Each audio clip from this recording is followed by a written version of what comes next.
بسم اللہ الرحمن الرحیم۔ آج والا کلپ بڑا اہم ہے، اس لیے گزارش ہے کہ اس کو مکمل سننے کے بعد ہی رائے دیں۔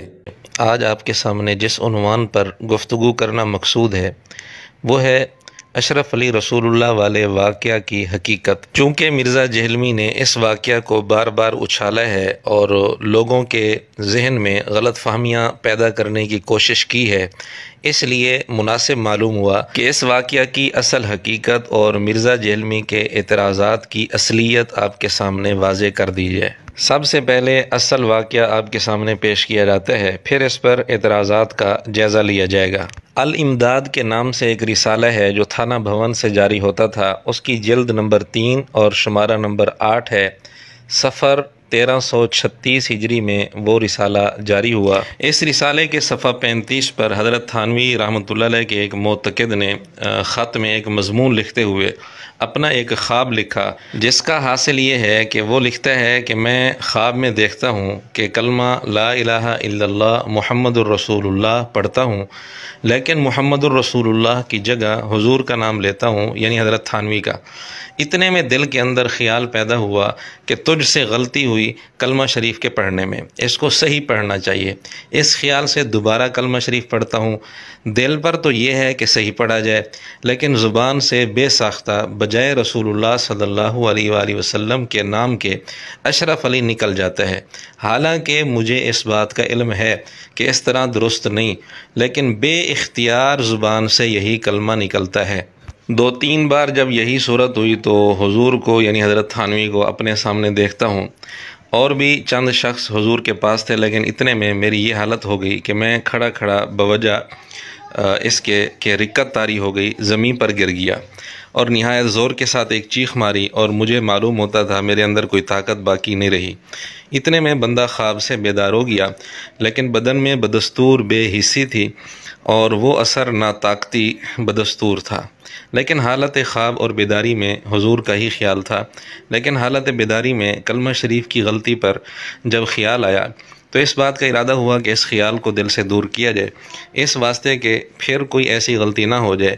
بئی خیال بندہ بیٹھ گیا اور پھر دوسری کروٹ لیٹ کر کلمہ شریف کی غلطی کے تدارک میں رسول اللہ صلی اللہ علیہ وآلہ وسلم پر درود شریف پڑھتا ہوں، لیکن پھر بھی یہی کہتا ہوں اللہم صلی علی سیدنا و نبینا و مولانا اشرف علی۔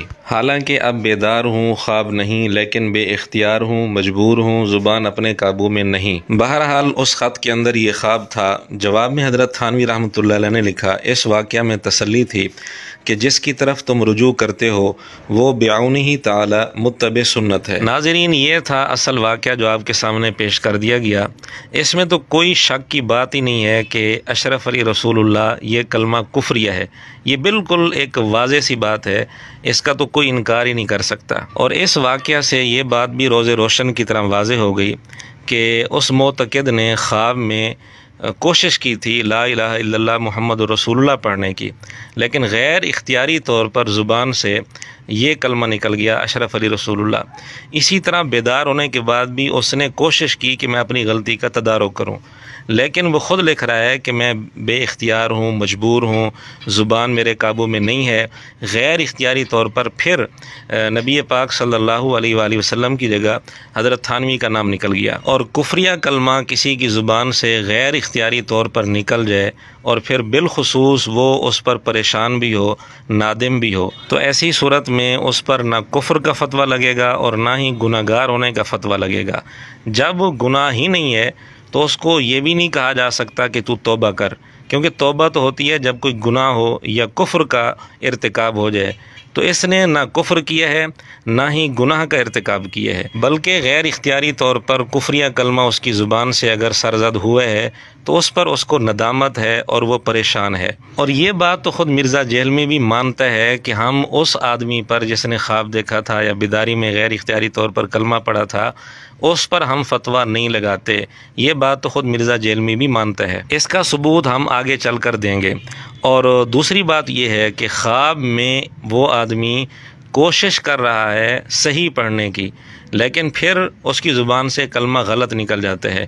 یہ کوشش کرنا، حالانکہ خواب میں انسان کا اختیار ہی نہیں ہوتا، لیکن اس کے باوجود خواب کے اندر اس کا یوں کوشش کرنا یہ ایک اچھی علامت ہے، یہ اس کے نیک ہونے کی علامت ہے کہ وہ خواب میں بھی کوشش یہی کر رہا ہے کہ میں صحیح کلمہ پڑھوں۔ پھر جب وہ خواب سے بیدار ہوتا ہے تو اس کے ذہن میں یہ بھی آ سکتا تھا کہ کوئی مسئلہ نہیں، وہ مطمئن ہو جاتا، ابھی خواب تھا، غیر اختیاری تھا، میرے اختیار میں نہیں، بلکہ اب بھی وہ پریشان ہے اور اس کی یہ کوشش ہے کہ میں اس غلطی کا تدارک کروں۔ پھر وہ کوشش کرتا ہے لیکن غیر اختیاری طور پر پھر اس کی زبان سے غلط کلمہ نکل جاتا ہے، کفریہ کلمہ نکل جاتا ہے، تو یہ غیر اختیاری طور پر نکلتا ہے اور پھر اس پر وہ نادم بھی ہے، اس کو غلط بھی سمجھ رہا ہے، اس کو کفریہ بھی سمجھ رہا ہے، اس پر شرمندہ بھی ہے، تو ایسی صورت میں اس پر کوئی فتویٰ نہیں لگ سکتا، اور یہ بات مرزا جہلمی خود تسلیم کرتا ہے۔ تو یہ تو بات تھی خواب دیکھنے والے کے متعلق۔ اب بات رہ گئی حضرت تھانوی رحمۃ اللہ علیہ کے جواب کی۔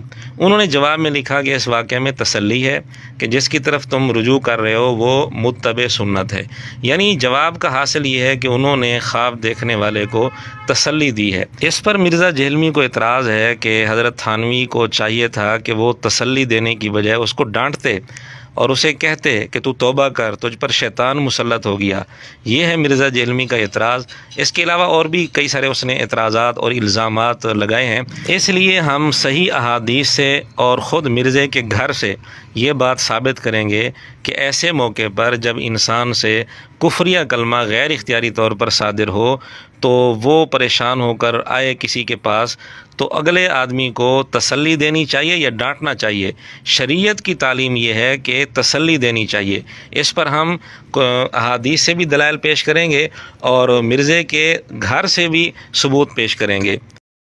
یہ واقعہ رسالہ الامداد ماہ صفر 1336 ہجری میں موجود ہے۔ جب یہ رسالہ شائع ہوا تو بعض لوگوں نے اس پر اشکال کیا، تو 3 مہینے کے بعد جمادی الاخری والے شمارے میں اسی رسالے کے اندر حضرت نے اس کی مزید وضاحت فرمائی۔ اس وقت بھی بعض مخالفین کی طرف سے چند اعتراضات ہوئے تھے۔ ایک اعتراض یہ بھی تھا کہ جی اس جواب کے اندر نبوت کا دعویٰ کرنا مقصود ہے، حالانکہ اس جواب میں دور دور تک دعوے نبوت کا کوئی نام و نشان نہیں۔ بہرحال اس کی وضاحت کرتے ہوئے جمادی الاخری والے شمارے میں حضرت لکھتے ہیں کہ جواب میں اول سے آخر تک ایک لفظ بھی اس دعوے پر دلالت نہیں کرتا، بلکہ جواب میں لفظ متبع سنت خود اعتراف ہے کہ مجیب کو یعنی حضرت تھانوی کو حضور اقدس صلی اللہ علیہ وسلم کے ساتھ غلامی کی نسبت ہے۔ پھر حضرت نے اس کی مزید وضاحت کی کہ غور کرنا چاہیے، اگر یہی واقعہ اس زمانے کے مشہور مدعی نبوت کے سامنے پیش ہوتا تو کیا وہ اس کا یہی جواب دیتا جو احکر نے دیا ہے؟ ہرگز نہیں، بلکہ وہ تو یوں کہتا کہ تمہارا مجھ کو رسول نہ سمجھنا اور اس بنا پر ان الفاظ کو غلط جان کر اس کا تدارک کرنا یہ تمہاری غلطی ہے، اور وہ یہ کہتا کہ میں حقیقت میں رسول ہوں، اور یہ کہتا کہ اس سے بڑھ کر میری رسالت کی کیا دلیل ہو سکتی ہے کہ تم باوجود ہے کہ میری رسالت کا اقرار نہیں کرنا چاہتے مگر اللہ تم سے جبراً اس کا اقرار کراتا ہے۔ یعنی حضرت تھانوی رحمۃ اللہ علیہ فرمانا چاہتے ہیں کہ اگر نعوذ باللہ نعوذ باللہ نعوذ باللہ اگر بالفرض میرے دل میں اس قسم کا کوئی خیال ہوتا تو میں تو اس واقعہ کو اپنے حق میں دلیل بناتا۔ بہرحال حضرت نے وضاحت کر دی کہ نعوذ باللہ نہ میرے دل میں کوئی اس قسم کا خیال تھا اور نہ ہی اس جواب سے نعوذ باللہ نبوت کے دعوے کا کوئی دور دور تک نام و نشان ملتا ہے۔ اس وضاحت کے باوجود مرزا جہلمی نے انتہائی گھٹیا الزام لگاتے ہوئے کئی ساری باتیں کی ہیں۔ ایک بات یہ کی ہے کہ جی وہ اشرف علی رسول اللہ کلمہ پڑھواتے رہے ہیں، اور دیوبندیوں کے بارے میں کہا کہ یہ اشرف علی رسول اللہ کلمہ پڑھتے ہیں۔ نعوذ باللہ نعوذ باللہ۔ وہ بابے ہوں گے صحابہ کرام، اہل البیت، امام بخاری، امام مسلم، وہ امام جنہوں نے یعنی کہ اپنے ناموں کے کلمے نہیں پڑھائے۔ اے کوئی سننا سی نا ہوں ٹھنڈ پی جائے، یعنی کہ چشتی رسول اللہ، اشرف رسول اللہ اہل نہیں ہوں گے۔ البتہ جن لوگوں نے کلمے میں تعریف کی ہے وہ ہم بتا دیتے ہیں، وہ آپ کے جو ہے نا وہ چچا زاد ہیں بریلوی اور دیوبندی۔ کسی نے اشرف علی رسول اللہ پڑھوایا، کسی نے چشتی رسول اللہ۔ اس پر ہم اتنا ہی کہہ سکتے ہیں لعنت اللہ علی الکاذبین، جھوٹوں پر اللہ کی لعنت ہو۔ ناظرین آپ خود انصاف سے بتائیں، کیا اس واقعہ سے یہ نتیجہ نکلتا ہے کہ حضرت تھانوی رحمۃ اللہ علیہ نے کہا تھا کہ میرے نام کا کلمہ پڑھا کرو، یا اپنے نام کا کلمہ پڑھوایا؟ اتنا بڑا الزام لگاتے ہوئے اس کو کچھ شرم و حیا نہیں ہے۔ اور فنا فی شیخ نال ہی بندہ برباد ہو جاتا ہے، فنا ہی ہو جاتا ہے۔ اسی لیے بھی پڑھتے ہیں نا چشتی رسول اللہ اور اشرف علی رسول اللہ۔ لا حول ولا قوت الا باللہ، کتنا بڑا جھوٹ ہے اور الزام ہے۔ آج تک آپ نے کسی سے سنا کہ وہ یوں کلمہ پڑھتا ہو اشرف علی رسول اللہ؟ نعوذ باللہ۔ ایک طرف تو مرزا یہ کہتا ہے کہ جی مخالف کے بارے میں رائے قائم کرنے سے پہلے اس کی پوری گفتگو سن لینی چاہیے اور کسی کی بات کو غلط رنگ نہیں دینا چاہیے، اور کہتا ہے کہ جی یہ ہماری تربیت ہے، ہمارے مزاج میں ہے، ہم کسی کی بات کو غلط رنگ نہیں دیتے۔ تو بجائے یہ کہ انسان فائنل رائے قائم کرے کسی کے بارے میں، اس کی پوری گفتگو سن لے۔ یہی وجہ ہے، ہماری یہ تربیت کا اثر ہے کہ اللہ کے فضل سے اس وقت آلموسٹ 8,000 سے زیادہ تو صرف ہمارے اسٹوڈنٹس کے یوٹیوب چینلز ہیں، اور آلموسٹ 1 لاکھ کے قریب ویڈیوز وہ ہیں جن کے ساتھ ہیش ٹیگ لگے ہوئے ہیں۔ ہیش ٹیگ کے بغیر بھی بے شمار ویڈیوز ہیں، لیکن آپ ہمارے کسی اسٹوڈنٹ کی بھی کوئی ایک ویڈیو بھی ایسے نہیں دکھا سکتے کہ جس میں کسی مخالف عالم کی کوئی چھوٹی سی کلپنی سی کاٹ کے اور اسے کوئی غلط رنگ دینے کی کوشش کی گئی ہو، کیونکہ ہمارے مزاج میں یہ نہیں ہے، نہ یہ تربیت کی ہے کسی۔ جی ناظرین، آپ نے مرزے کی بات سن لی، کس قدر تقوی دکھانے کی کوشش کر رہا ہے، جبکہ یہی بندہ ہم نے آپ کے سامنے ثابت کیا کہ اس واقعہ کو کتنا غلط رنگ دے کر کتنا بڑا جھوٹا الزام لگایا کہ جی وہ یہ کلمہ پڑھواتے تھے، اور کہا کہ یہ لوگ یہ کلمہ پڑھتے ہیں اشرف علی رسول اللہ، نعوذ باللہ۔ جب اس کا اپنا مزاج ہی گندہ ہے تو دوسروں کی تربیت کیا کرے گا؟ تو ہم بھی یہاں پوچھ سکتے ہیں، کیا مرزے نے حضرت تھانوی رحمۃ اللہ علیہ کی پوری بات پڑھ لی تھی، ان کی پیش کردہ وضاحت پڑھ لی تھی؟ بلکہ انتہائی افسوس سے کہنا پڑتا ہے کہ مرزے نے اپنی ویب سائٹ ahlsunnatpak.com پر جو صفر 1336 والا شمارہ ہے جس میں یہ اصل واقعہ ہے، وہ PDF کی شکل میں اپلوڈ کیا ہوا ہے، لیکن حضرت نے جس شمارے میں وضاحت کی تھی، یعنی 3 مہینے کے بعد جمادی الاخری 1336 ہجری والا شمارہ، وہ اس نے اپلوڈ نہیں کیا۔ اس کو چاہیے تھا کہ دونوں شمارے اپلوڈ کرتا اور لوگوں کو بتاتا کہ ان کی وضاحت یہاں موجود ہے تاکہ وہ تفصیلی وضاحت لوگ پڑھتے، لیکن مرزے کو پتہ تھا کہ اس طرح تو لوگوں کے سامنے حقیقت واضح ہو جائے گی، اس لیے اس نے وہ شمارہ جس کے اندر پوری وضاحت تھی اپلوڈ نہیں کیا۔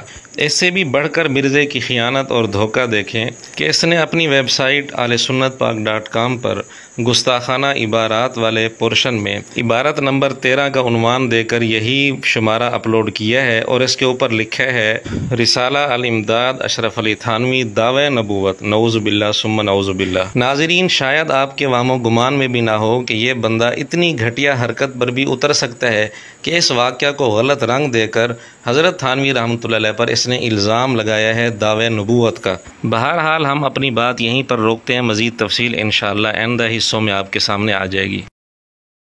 حقیقت یہ ہے کہ اشرف علی رسول اللہ کفریہ کلمہ ہے، اس میں کوئی شک نہیں، لیکن چونکہ پڑھنے والا خواب میں پڑھ رہا تھا، پھر بیدار ہونے کے بعد غیر اختیاری طور پر اس کی زبان میں یہ کلمہ آ گیا، اس لیے حضرت نے اس پر کوئی فتویٰ نہیں لگایا۔ قرآن و سنت کے دلائل سے بھی یہی ثابت ہے، خود مرزے کی زبان سے بھی ہم ثابت کریں گے کہ غیر اختیاری طور پر کفریہ کلمہ اگر زبان سے نکل جائے تو اس پر کوئی فتویٰ نہیں لگتا۔ مرزا جہلمی نے اپنی ویب سائٹ پر یہ شمارہ اپلوڈ کیا ہے، لیکن اس میں بہت بڑی خیانت یہ بھی کی ہے کہ اپنی ویب سائٹ ahlsunnatpak.com پر مرزے نے یہ شمارہ جہاں اپلوڈ کیا ہے، ایک تو اوپر عنوان دیا ہے دعوی نبوت کا، یہ بہت بڑا جھوٹ تھا، پھر اس شمارے کے اندر جہاں یہ واقعہ لکھا ہے صفحہ 35 پر، تو جہاں کلمہ لکھا ہوا ہے اور کلمے میں اشرف علی کا لفظ ہے اس کو ہائی لائٹ کیا ہے، اور اسی طرح بیداری کا لفظ جہاں لکھا ہوا ہے اس کو بھی ہائی لائٹ کیا ہے، لیکن بڑا افسوس کہ جہاں بے اختیار کا لفظ لکھا ہوا ہے اور بے بس کا لفظ لکھا ہوا ہے اور یہ لکھا ہوا ہے کہ زبان میرے قابو میں نہیں تھی، ان چیزوں کو ہائی لائٹ نہیں کیا، یہ بہت بڑی خیانت ہے، کیونکہ اگر یہ الفاظ ہائی لائٹ ہو جاتے تو مرزے کا مقصد پورا نہ ہوتا۔ اور اس سے بڑھ کر بڑے افسوس کے ساتھ کہنا پڑتا ہے کہ ایک طرف تو حضرت تھانوی رحمۃ اللہ علیہ کے رسالے سے ایک غیر اختیاری واقعہ نکال کر اس کو غلط رنگ دے کر مرزے نے حضرت تھانوی رحمۃ اللہ علیہ پر جھوٹے اور بے بنیاد الزام لگائے، اور دوسری طرف مرزا غلام قادیانی دجال کے متعلق مرزا یہ کہتا ہے کہ صحیح سند سے دعوی نبوت مرزا غلام قادیانی سے ثابت ہی نہیں ہے، نعوذ باللہ۔ مرزا غلام قادیانی نے کہاں خطا کھائی ہے جس سے آپ نے اس نے اپنے آپ جس میں اس نے اپنے آپ کو ذلی نبی کا دعویٰ کیا ہو. دیکھیں جی، اس کے اوپر غامدی صاحب نے کافی ورکنگ کی ہے. آپ ان کی یوٹیوب پہ ویڈیوز دیکھ لیں. ان کا بھی موقف یہی ہے کہ اس سے کوئی صحیح سند سے ثابت نہیں ہے کہ اس نے خود کہیں پہ دعوی نبوت کیا ہو. اس نے جو ہے وہ اشارے ایسے ضرور دیے، پلس مسیح موعود ہونے کا دعویٰ، امام مہدی ہونے کا، یہ سارے دعوے کیے ہیں. جی ناظرین، آپ نے فرق دیکھ لیا. جس غلام قادیانی دجال نے اپنی کتابوں میں خود اپنے لیے نبی کا لفظ استعمال کیا، رسول کا لفظ استعمال کیا واضح طور پر، وہاں تو مرزا جیلوی ابھی تک صحیح سندیں ڈھونڈ رہا ہے. جس کا دعوی نبوت روز روشن کی طرح واضح ہے، وہاں اس کو ابھی تک صحیح سند ملی نہیں. اور حضرت تھانوی رحمۃ اللہ علیہ، جن کی عبارت میں دور دور تک کوئی دعوی نبوت کا نام و نشان نہیں تھا، اور اس جواب پر کسی مخالف نے اعتراض کیا تو حضرت نے اسی وقت وضاحت بھی کر دی تھی اور واضح لفظوں میں یہ بتا دیا تھا کہ نعوذ باللہ، میرے وہم و گمان میں بھی نہیں، نہ ہی جواب سے اس قسم کی بات معلوم ہوتی ہے، بلکہ میں نے تو متبع سنت کا لفظ لکھا ہے. اس وضاحت کے باوجود مرزا ابھی تک اڑا ہوا ہے کہ نعوذ باللہ انہوں نے دعوی نبوت کیا تھا، نعوذ باللہ انہوں نے کلمہ پڑھوایا تھا. اور مرزا غلام قادیانی دجال کے متعلق کہتا ہے کہ جی ابھی تک صحیح سند سے یہ بات ثابت نہیں ہوئی کہ اس نے دعوی نبوت کیا ہو، نعوذ باللہ. تو اس سے بڑھ کر منافقت اور کیا ہو سکتی ہے. اب ہم مرزا جہلمی اور اس کے شاگردوں سے ایک بڑا اہم سوال کرنے لگے ہیں کہ مرزا جہلمی کے بقول انہوں نے کلمہ پڑھوایا اور دعوی نبوت کیا، نعوذ باللہ. اگر مرزا جہلمی واقعی یہ سمجھتا ہے کہ انہوں نے دعوی نبوت کیا اور کلمہ پڑھوایا، پھر مرزا جہلمی ان کو مسلمان کیوں مانتا ہے؟ ان کو کافر کیوں نہیں کہتا؟ ان کی تکفیر کیوں نہیں کرتا؟ بلکہ مرزا کہتا ہے کہ میں ان کو مسلمان بھی مانتا ہوں، دجال نہیں کہتا، اور احترام بھی ان کا کرتا ہوں. آپ یہ جو لوگوں کو ابھار رہے ہیں نا کہ جی یہ ہمارے بزرگوں کے پر الزام لگاتا ہے، میں آپ کو پرسنلی بتاؤں، میں اشرف تھانوی صاحب کا باقی علماء دیوبند کی نسبت بہت احترام کرتا ہوں. سوال یہ ہے کہ جب انہوں نے نبوت کا دعویٰ کیا تیرے بقول، جب انہوں نے کلمہ پڑھوایا، تو احترام کرنے کا کیا مطلب؟ میں نے کسی ویڈیو میں اشرف علی دجال یا چشتی دجال کا لفظ یوز ہی نہیں کیا. یہ دجال کا لفظ میں نے غلام احمد قادیانی کے لیے یوز کیا. مرزے سے ہم پوچھنے کا حق رکھتے ہیں، جب تیرے بقول انہوں نے نبوت کا دعویٰ کیا، اپنے نام کا کلمہ پڑھوایا، تو ان کو دجال کیوں نہیں کہہ رہا؟ میں نے آپ کو ریبٹل کر دیا کہ یہ جو اعتراض ہے، تو یہ میں صرف مولانا اسحاق نہیں، جن کو میں گمراہ سمجھتا ہوں انہیں بھی رسپیکٹ دیتا ہوں. میں نے کہا مولانا اشرف علی تھانوی صاحب، جی مولانا بھی کہا اور صاحب بھی کہا، اس سے بڑی کوئی ڈگری نہیں، میں رسپیکٹ ان کو دے رہا ہوں. ایک طرف یہ پروپیگنڈا کرنا کہ انہوں نے نبوت کا دعویٰ کیا، انہوں نے اپنے نام کا کلمہ پڑھوایا، دوسری طرف یہ کہنا کہ جی میں ان کا احترام کرتا ہوں، ان کو کافر نہیں کہتا، ان کا نام احترام سے لیتا ہوں، ان کو مولانا کہتا ہوں، ان کو دجال نہیں کہتا. مرزے کی یہ باتیں خود بتا رہی ہیں کہ مرزا بھی سمجھتا ہے کہ میں نے ان پر یہ جھوٹے الزام لگائے ہوئے ہیں. ورنہ اگر مرزا سمجھتا ہے کہ یہ الزام سچے ہیں، پھر بھی مرزا ان کو کافر نہیں کہتا، تو مرزا خود کافر ہے. کیونکہ جب ایک آدمی کے متعلق انسان سمجھتا ہو کہ اس نے نبوت کا دعویٰ کیا ہے، کلمہ پڑھوایا اپنے نام کا، پھر بھی اس کو کافر نہ سمجھے، وہ تو خود کافر ہے. اگر میں کسی کے بارے میں سمجھوں کہ اس نے نبوت کا دعویٰ کیا ہے، اپنے نام کا کلمہ پڑھایا ہے، پھر میں اس کو کافر نہ کہوں، تو میں تو خود کافر ہو جاؤں گا. کہ مدعی نبوت کو اگر کوئی آدمی کافر نہیں سمجھتا، وہ خود کافر ہے. تو اس لیے مرزا یا تو یہ مانے کہ میں نے الزام جھوٹے لگائے ہیں، یا پھر اس کو اپنا کفر تسلیم کرنا پڑے گا.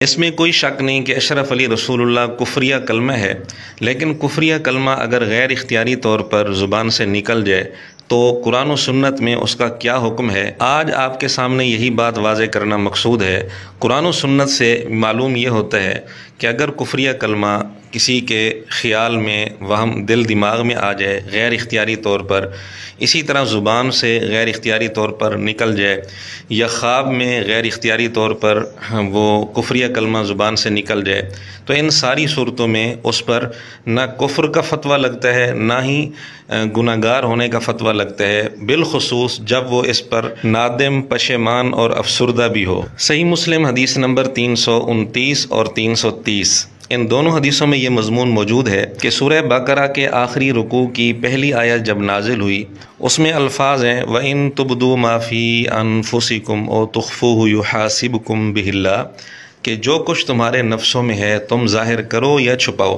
اللہ ان کا محاسبہ کرے گا۔ اب اس سے صحابہ رضی اللہ تعالیٰ عنہ بڑے پریشان ہوئے کہ دلوں میں نفسوں میں تو غیر اختیاری طور پر بھی ایسے خیالات آ جاتے ہیں، اگر ان پر بھی محاسبہ ہو تو یہ تو ہمارے لیے بڑی پریشانی کی بات ہے۔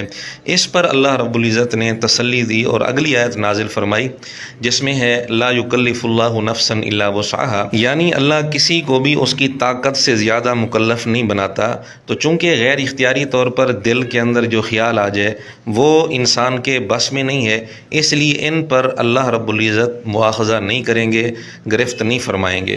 اسی طرح صحیح مسلم حدیث نمبر 340 میں ہے کہ کچھ صحابہ رضی اللہ تعالیٰ عنہم نے ایک دفعہ حضور علیہ الصلوۃ والسلام کی خدمت میں حاضر ہو کر عرض کیا ہم اپنے دلوں میں کچھ خیالات ایسے پاتے ہیں کہ ہم میں سے کوئی ان کو بیان نہیں کر سکتا، یعنی زبان پر نہیں لا سکتا۔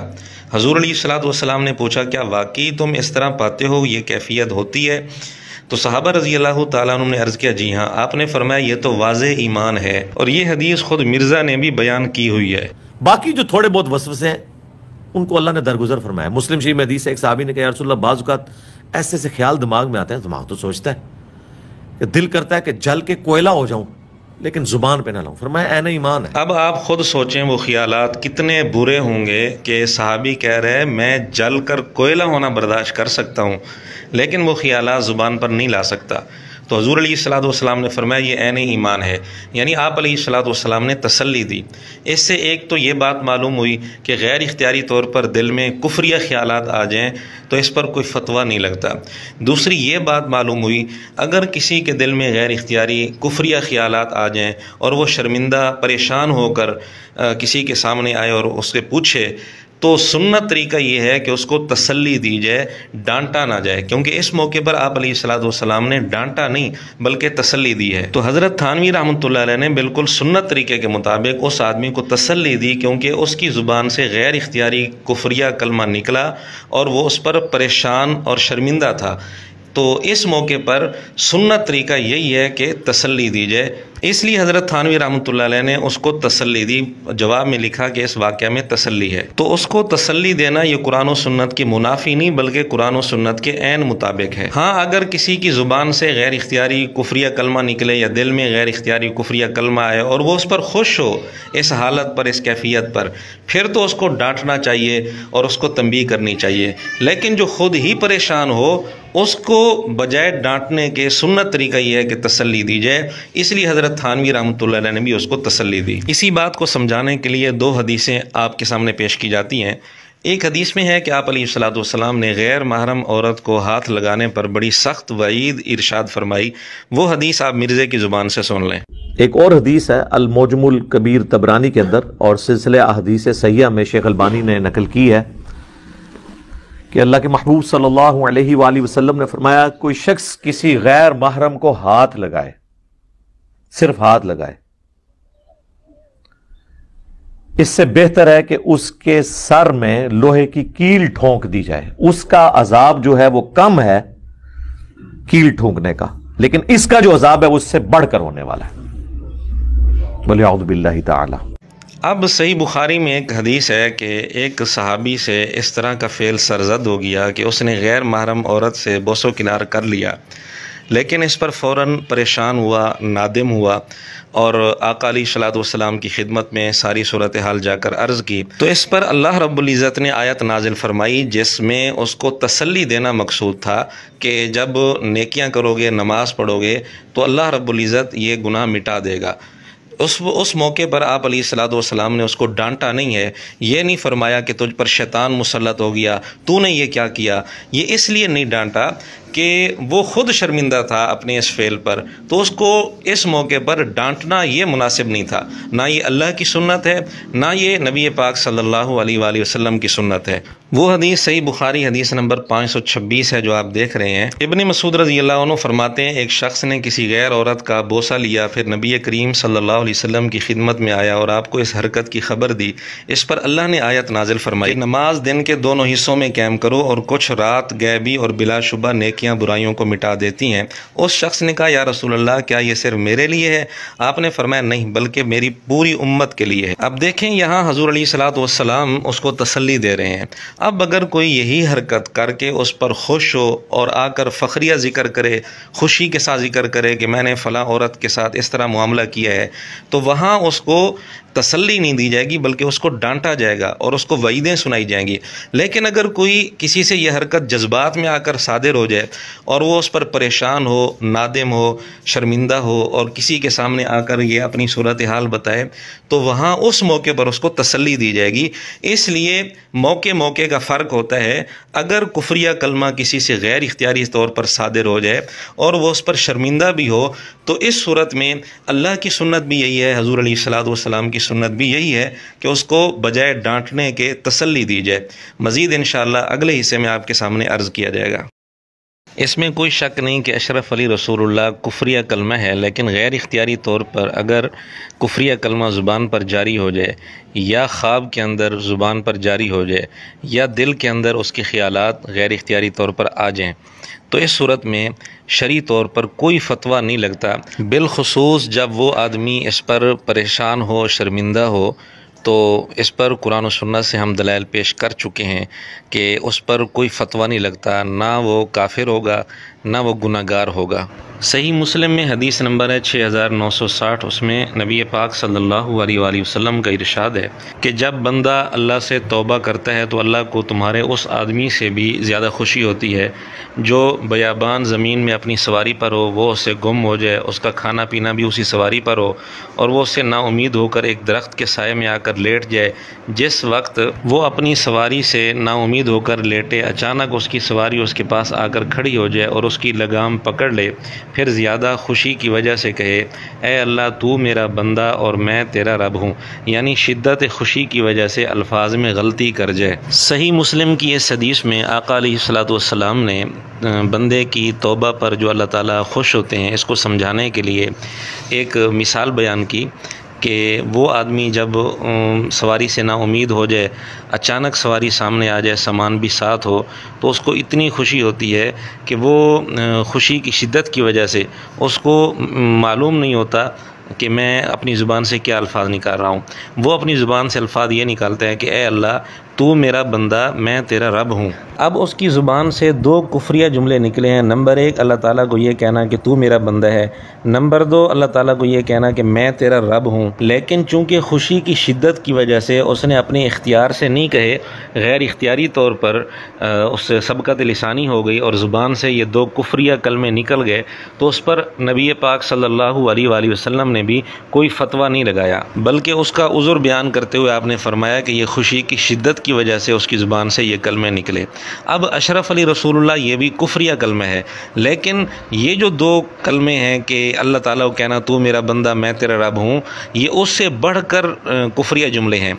جس طرح وہاں فتویٰ نہیں لگے گا کیونکہ وہ غیر اختیاری طور پر زبان سے نکلے تھے، یہاں بھی اس واقعہ کے اندر کئی جگہ لکھا ہوا ہے کہ غیر اختیاری طور پر نکلے، بے بس تھا، زبان قابو میں نہیں تھی، چونکہ غیر اختیاری طور پر یہ کفریہ کلمہ اس کی زبان سے نکلا تھا اشرف علی رسول اللہ والا، اس لیے اس پر کوئی فتویٰ نہیں لگے گا۔ لیکن مرزے نے اس کو غلط رنگ دے کر بڑھا چڑھا کر کہیں سے کہیں پہنچا دیا کہ جی انہوں نے اشرف علی رسول اللہ کلمہ پڑھوایا ہے، نعوذ باللہ۔ کبھی کہتا ہے کہ یہ لوگ اشرف علی رسول اللہ کلمہ پڑھتے ہیں، اور کبھی کہتے ہیں ان کے بزرگوں نے لا الہ الا اللہ اشرف علی رسول اللہ لکھا ہے۔ آپ ان کو لاکھ بتائیں کہ آپ کے بزرگوں نے جو لکھا ہے لا الہ الا اللہ اشرف علی تھانوی رسول اللہ، یہ غلط ہے۔ مرزے سے کوئی پوچھے ہمارے کس بزرگ نے لکھا ہے لا الہ الا اللہ اشرف علی تھانوی رسول اللہ، نعوذ باللہ، اتنا گھٹیا الزام لگاتے ہوئے اس کو کچھ شرم و حیا نہیں آتی۔ پورا واقعہ ہم آپ کے سامنے پیش کر چکے ہیں، اب اسے یہ کہاں بات نکلتی ہے کہ جی ہمارے بزرگوں نے لکھا ہے لا الہ الا اللہ اشرف علی رسول اللہ۔ اور اگر خالی اس بات کو دیکھنا ہے کہ جی الامداد رسالے میں لکھا ہوا تو ہے، آگے پیچھے کچھ نہیں دیکھنا، تو پھر کل کو کوئی یہ بھی کہہ سکتا ہے کہ صحیح مسلم میں یہ کفریہ کلمے لکھے ہوئے ہیں کہ یا اللہ تو میرا بندہ میں تیرا رب ہوں، اور پھر ڈھنڈورا پیٹنا شروع کر دے کہ جی محدثین تو کفریہ کلمے لکھتے رہے ہیں اپنی کتابوں میں۔ تو مرزے کا پروپیگنڈا بھی اسی طرح کا ہے، اس نے واقعہ کو غلط رنگ دے کر اچھالنا شروع کر دیا ہے۔ خیر، جب مرزے کے پاس کوئی اور جواب نہیں بنتا تو کہتا ہے کہ جی حضرت تھانوی رحمۃ اللہ علیہ کو چاہیے تھا اسے کہتے کہ تو توبہ کر، تجھ پر شیطان مسلط ہو گیا ہے۔ ابھی تو اشرف علی رسول اللہ والا خواب تو اپنی جگہ، اور وہ صرف خواب نہیں ہے، اس کے بعد بیداری میں بھی اس نے پڑھا۔ لوگ کہتے ہیں جی وہ بے اختیار تھا، جی اس بیچارے کا کیا قصور۔ ہم کہتے ہیں ہم اس کو نہیں کہہ رہے، ہم تو بابے کو کہہ رہے ہیں کہ بابے کو جب پتا چلا کہ اس پہ شیطان چڑھ گیا تو اس کا کام یہ نہیں تھا اسے تسلی دیتا، بلکہ یہ کہتا کہ توبہ کر، تیرے تے شیطان چڑھے ہے۔ کہنا نہیں، تسلی تھی کہ تیرے پیر متبع سنت ہے، جو تو نے خواب میں بھی پڑھا اور بیداری میں بھی بے اختیار نکلا، یہ تو بے اختیار نہیں تھا۔ مرزے کا یہ اعتراض سراسر ضد کی بنیاد پر ہے، ورنہ ہم مرزے کی زبان سے یہ حدیث سنا چکے ہیں۔ صحابہ رضی اللہ تعالیٰ عنہم نے حضور علیہ الصلوۃ والسلام کی خدمت میں عرض کیا کہ ہمارے دل میں ایسے ایسے وسوسے اور خیالات آتے ہیں کہ ہم جل کر کوئلہ ہونا برداشت کر لیں لیکن وہ زبان پر نہ لائیں۔ اب وہ چونکہ غیر اختیاری طور پر خیالات آتے تھے اور وہ پریشان بھی تھے، تو آپ علیہ الصلوۃ والسلام نے یہ نہیں فرمایا کہ توبہ کرو تم پر شیطان مسلط ہو گیا، بلکہ ان کو تسلی دی۔ اسی طرح دوسرے دلائل بھی ہم پیش کر چکے ہیں کہ ایسے موقع پر اللہ کی سنت بھی یہی ہے، حضور علیہ الصلوۃ والسلام کی سنت بھی یہی ہے کہ ایسے آدمی کو تسلی دی جائے۔ لیکن مرزا اور اس کے شاگرد اس طرح کے دلائل کو ماننے کے لیے تیار نہیں ہوں گے، تو ہم مرزے کے گھر سے ہی مرزے کے اس اعتراض کا جواب دیتے ہیں۔ علی بھائی، بعض اوقات نماز میں میرے ذہن میں اکثر شرکیہ خیالات آتے ہیں، کوئی مسئلہ نہیں ہے، کوئی پریشانی والی بات نہیں، شیطانی وسوسے اور اس کا علاج میری ویڈیو دیکھیں۔ خیالات آنے کا حال یہ ہے کہ آپ نے اس کی طرف سوچنا ہی نہیں، آ بھی رہے آتے رہیں، کوئی نماز میں فرق نہیں پڑتا۔ صحیح مسلم میں حدیث ہے، ایک صحابی نے کہا یا رسول اللہ، بعض اوقات ہمارے دل میں ایسا خیال بھی آتا ہے کہ ہم جل کر کوئلہ ہو جانا پسند کریں، لیکن یہ پسند نہ کریں کہ اسے اپنی زبان پر لے آئیں۔ تو آپ نے فرمایا یہ عین ایمان ہے۔ جی ناظرین، آپ نے دیکھ لیا، مرزے کے شاگرد نے اسے سوال کیا، اکثر مجھے شرکیہ خیالات آتے ہیں۔ تو مرزے کو چاہیے تھا نا جواب دیتا، اوے تو توبہ کر، تجھ پر شیطان مسلط ہو گیا ہے، لیکن مرزے نے ایسی کوئی بات نہیں کی، بلکہ مرزے کے الفاظ کیا تھے، کوئی مسئلہ نہیں، کوئی پریشانی کی بات نہیں۔ یعنی حضرت تھانوی اگر تسلی دیں یہ غلط ہے، اور مرزا خود تسلی دے یہ ٹھیک ہے۔ بطور نمونہ کے ایک اور مثال ہم آپ کے سامنے پیش کرتے ہیں۔ مرزے نے ایک جملہ بولا ہے کہ یہ ٹینشن اللہ کا کام ہے کہ وہ کس کو اٹھاتا ہے۔ اب آپ سائنٹیفک فیلڈ میں بھی آ جائیں، آئنسٹائن، نیوٹن، یہ کسی یونیورسٹی سے فارغ شدہ تو نہیں تھے۔ اللہ تعالیٰ مبعوث کرتا ہے بندوں کو، تو یہ ٹینشن اللہ کا کام ہے کہ وہ کس کو اٹھاتا ہے۔ اب یہ جملہ کفریہ ہے کیونکہ اللہ ٹینشن سے پاک ہے، یہ مرزا جیلمی خود تسلیم کرتا ہے۔ توحید پہ جو اتنا زیادہ زور دیا جا رہا ہے، کوئی یہ نہ سمجھے کہ اللہ کو ٹینشن ہو جاتی ہے، نہیں، اللہ تو پاک ہے۔ جب اللہ ٹینشن سے پاک ہے تو یہ کہنا کہ یہ ٹینشن اللہ کا کام ہے کہ وہ کس کو اٹھاتا ہے، یہ کفریہ جملہ ہے۔ اب جیسے مرزا اولیاء کے بارے میں کہتا ہے کہ جی ہم 1 ٹن حسن ظن رکھ لیتے ہیں ان کے بارے میں، تو ہم بھی مرزے کے بارے میں 1 ٹن حسن ظن رکھ لیتے ہیں کہ یہ جملہ مرزے کی زبان سے غیر اختیاری طور پر نکلا ہے۔ لیکن آج تک مرزے نے یہ کبھی نہیں کہا کہ جب میں نے یہ جملہ بولا تھا تو مجھ پر شیطان مسلط ہو گیا تھا، میں توبہ کرتا ہوں، یہ کفریہ جملہ میرے منہ سے نکل گیا تھا، ایسی کوئی بات مرزے نے نہیں کہی۔ تو اس کا مطلب یہ ہوا کہ مرزے کے لینے کے باٹ اور ہوتے ہیں، دینے کے باٹ اور ہوتے ہیں۔